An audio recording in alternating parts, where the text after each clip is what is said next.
I was presented with a choice of what I wanted to do.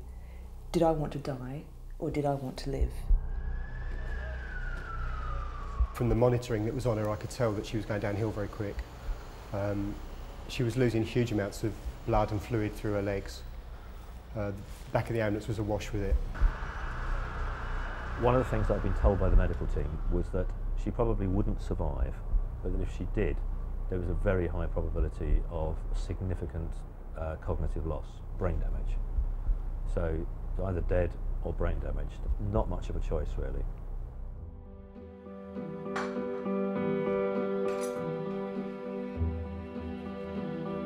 Domestic happiness seemed impossible for Gill Hicks and Joe Kerr after Gill was literally blown apart in a terrorist attack. But Gill, as she lay bleeding seemingly to death in a wrecked tube carriage, set herself two challenges: to survive and then marry the man she loved on the date they'd always planned, which would be just months after losing both her legs. Joe Kerr, who'd been told his fiancée would probably die and if she lived would suffer severe brain damage, decided immediately to stick by her, in sickness or in health.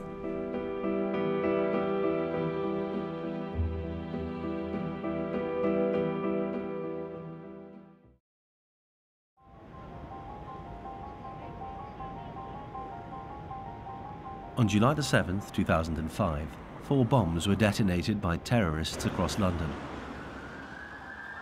52 innocent people were killed. Others lay in agony awaiting the emergency services. There was a loud explosion and all the lights went off on our carriage. People started to scream. It was mass distress in one of the carriages I was on.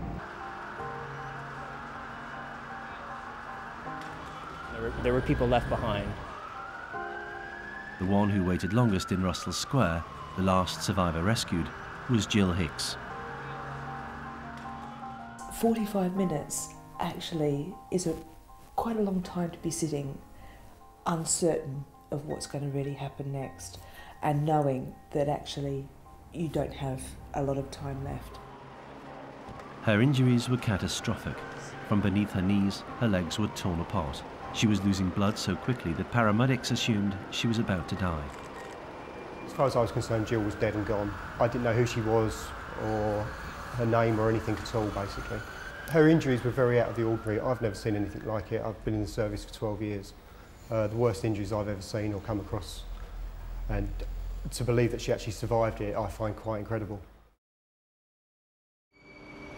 Gill's partner is a lecturer in architectural history with a passion. He loves driving London buses, which he does 2 days a week.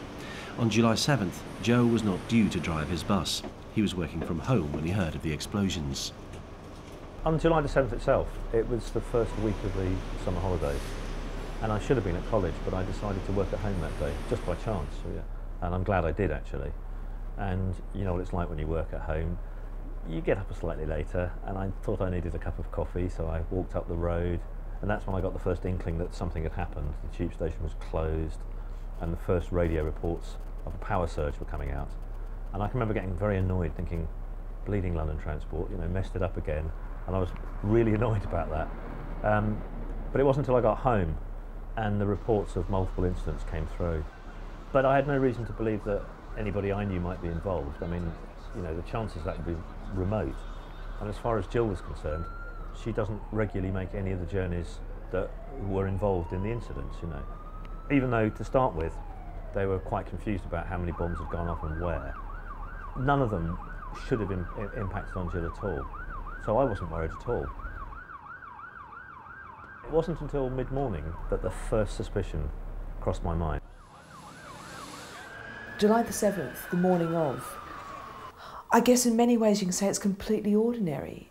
But it's the accept, and I think that's what I've thought about a lot, the accept all these little things that led to me being where I was at that morning on that train. Joe and I had quite a decent row the evening before, and I just lay in the bed quite rigid for most of the night, and I was getting more and more frustrated at hearing him so soundly asleep and thinking, we've just had one of the greatest rows of our whole entire relationship and you're sleeping? And actually we'd had a bit of a row the night before, and I thought, you know what she's done? She's gone and stormed off somewhere, you know, got on a train to Brighton or whatever, and if she only knew what panic she was starting to cause behind. And I imagined how cross I'd be with her when she finally turned up. She was not on a train to Brighton. A catalogue of events was conspiring to change her life forever. Anyone who lives in London who catches the Northern Line always has a sort of a knowing smile to each other, saying, oh right, you're on the Northern Line, good luck. July the 7th was one of those mornings where the particular branch of the Northern Line that I used to take was either not coming at all or just running extremely late. And that led to a sequence then of, well, what decisions do I need to make? I can take a different branch and change at King's Cross, get onto a different line, get into work. That might be a change that I make or would have made maybe 3 times a year. So very, very, very random. Got on the train, went to King's Cross, changed tube lines, and almost without needing to do too much other than come up a set of stairs, you arrive straight at that first carriage. I remember vividly not only just standing on the escalators, but feeling quite panicked that I was running late, so really powering up the escalators, tutting at people who were standing on the wrong side, and then got to the platform, and it was absolutely packed, solid with people. I remember that a tube train came and the doors opened and people just poured out, and so much so that I was sort of taken quite back into the line on the platform, which meant then that the people waiting on the platform all poured in and left me trying to sort of jostle for some space. And there was a great moment where it was a blonde guy. That's all I remember. He had very, very white blonde hair, and he pushed in front of me, got into the carriage, and the doors closed, and I just watched his face in the glass doors go down, and I thought, but I was determined then to not let the next train come and not be on it. So whatever was going to happen, I was going to be on that next train. And then you feel that little bit of wind, so you know a train's coming down the tunnel. I thought, right, get in position. And there I stood, and I was absolutely adamant.